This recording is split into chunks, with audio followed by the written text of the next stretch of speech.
what's up guys, it's Mark Yoon, and today I'm bringing you another hopefully exciting video. So what I got for you today is another top 10 list of mine.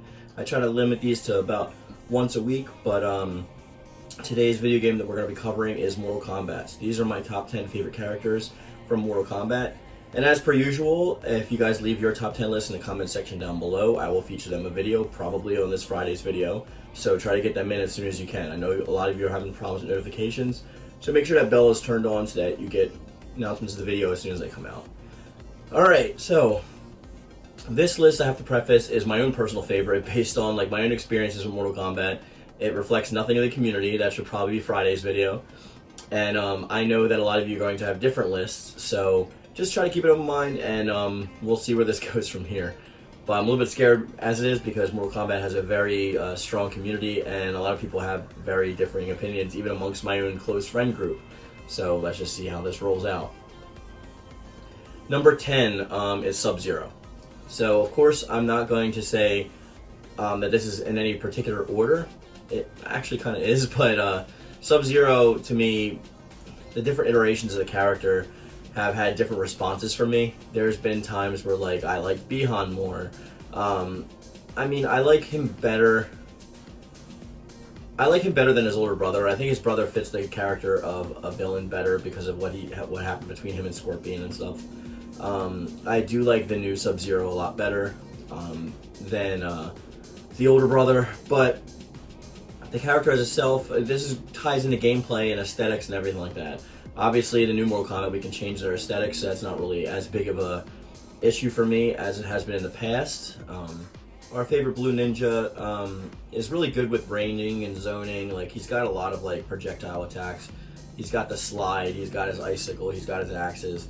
There's nothing really to not like about the character, so I don't want to get into too much about it. It's just that like I like him, so that's why he's number 10. Moving on to number 9 is Tanya. So, I actually like a lot of the Adenians, but some of them I like more, and it's not really because of their fighting style, it's more their personalities or their relationships to other characters. So Tanya is just a favorite of mine. She hasn't been in many games, but I mean, I like her moveset, I like her fighting style, I like her weapon style, and I think that she's a cool character I'd like to see come back. I mean, we have had her recently, so it's not as if like we haven't had her in a while and we're waiting for her. She's another character that I want into this game because I want to see her with the cast that's currently here.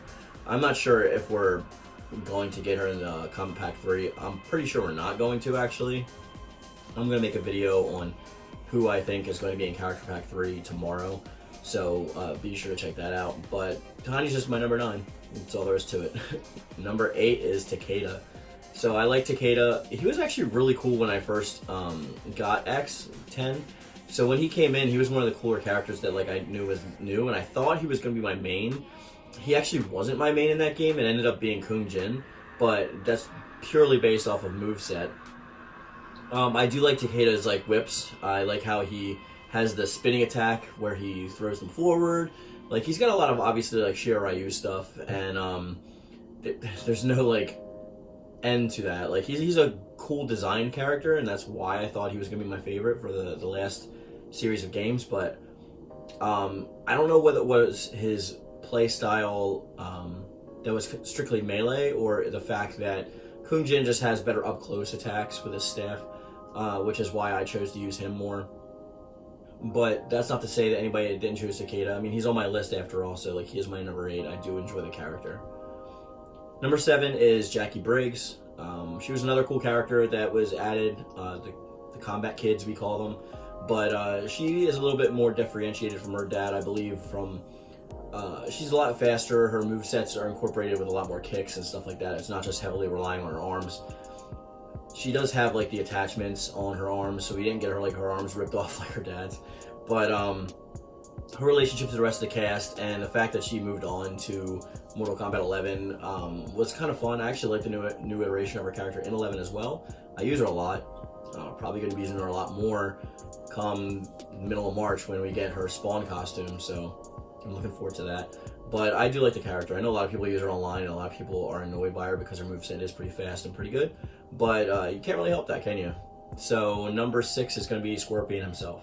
So I like Scorpion a lot more now since 9, when they did the rehashing of their stories, their backstories, the like soft reboot, if you will. Showing like how he was when he was alive and him coming back to life and being alive now is a lot. I think is a lot cooler of a concept for the character than him being the Spectre. I know a lot of people probably disagree with me for that. Like, he's known for being the Fire Spectre. He has good reasons for being it. Like, he's like driven by revenge. But I like the fact now that he can like put aside his qualms with like SubZero and like work together, and just like the dynamic that the two characters have now. I think it's the natural progression of where we had to see things going, but I also just like the way that it is. And his moveset's great. I mean, how can you not like the Hellfire, the teleportation kick, everyone loves to get over here. I don't like get over here as much in this one as I did in previous iterations, because when you do it, it finishes with like a sword slash to the back, and I used to combo that into a bunch of stuff, especially like Hellfire, and then dive kick into it. I don't know if that's why they got rid of that, because of the combo capabilities, but for me personally, it was a little bit of a letdown, but I still use him a lot. But he's number 6 on my list, and that's why. Now, number 5 was a hard choice for me to pick. Cyrax is my number 5, but he is probably my favorite of the cyborgs. But this has recently come into contention because I do really like Frost as a cyborg. I like her moveset, I like the way she attacks. But Cyrax kind of wins it over for me with his color scheme and the buzzsaws. The buzzsaws are probably my favorite aspect of the character, and it's the reason why when I'm using Triborg, I choose Cyrax more often in 10 than I do the other two. Even though it was cool to finally see SubZero come back as the cyborg since he was announced or revealed in 9. But there's not much else to that. Like, it's pretty hard for him to compete with the other characters. It pretty much comes down to whether you like their special attacks. Do you like missiles? Do you like the Frost Blast? Or do you like the buzzsaws? And I kind of dig the buzzsaws, so that's why I chose him. Number 4 is my inadvertent main from Mortal Kombat 10, which is Kung Jin. So I already explained a bunch of reasons why. The main reason is because of his staff. I love his staff techniques, especially up close. You can do the limited fire range things. He spins it. There's a lot of capabilities to knock the opponent backwards, to go into combos. That's just why I like him a lot. I'm sure if you're better at Takeda than I am, you would have probably chosen him. But for my play style, it just fit me more personally to use Kung Jin. I like the kid's personality. I like that he comes from like the main cast, but like he was ostracized and put aside. I dig all that. He's a cool character, which is why he's my number 4. My number 3 is Liu Kang. So Liu Kang, when Mortal Kombat first came out, was my main. I was obsessed with being Liu Kang until probably Armageddon. My favorite moves of his are the bicycle kick, and then I really like the dragon flame kick. There's also just a lot of capability for spamming specials with him. He's very ranged and very close, but I stopped using him as much because they haven't really changed the character that much. He's become kind of stale. I think that they know that. That's why their attempt with Mortal Kombat 11 was to make him the new Elder God and Earthrealm's protector. So I can see where they're kind of going with that, but to me, he is really high up on my list. He's number 3 for a reason. I still really like Liu Kang, but his character archetype, the like Bruce Lee clone, is pretty much been in like every single fighting game from this point on now, and it's just, I wish they would do something a little bit different with his character. Armageddon was interesting when they killed him and brought him back as like a zombie, but I ended up not wanting to use the zombie form that often, except for the chain attacks because they're pretty cool. I used his alternate, which was like his alive form, way more often. But like I said, he would be higher on this list, but I just wish they would utilize him more and do something different with him. Maybe give him a new story mode or a storyline or archetype that he's not just like Defender of Earthrealm. But anyway, that's Liu Kang, my number 3. My number 2 is Jade. I know I have no other Identians on here besides Tanya, and why would I choose Jade over Katana? It's simply because of her weapon style. Katana could be a little vanilla too. I mean, they've tried to change that more recently, but they've turned her into like, they made her a villain at first, which kind of like killed any character development she could possibly have. except for like getting out of the spell. But the fact that her and Liu Kang were like rulers of Outworld and whatever, like that's all fine. That's good. I didn't mind the story. I actually liked it. But for her character personally, I would like to see some development beyond like just like the princess who's in love with Liu Kang. But the fans are kind of cool. I'm not really well versed in using her too much. That's why Jade is my number 2. The staff for me is a lot better, especially when she throws her like sickle dagger. She's got like a side move now.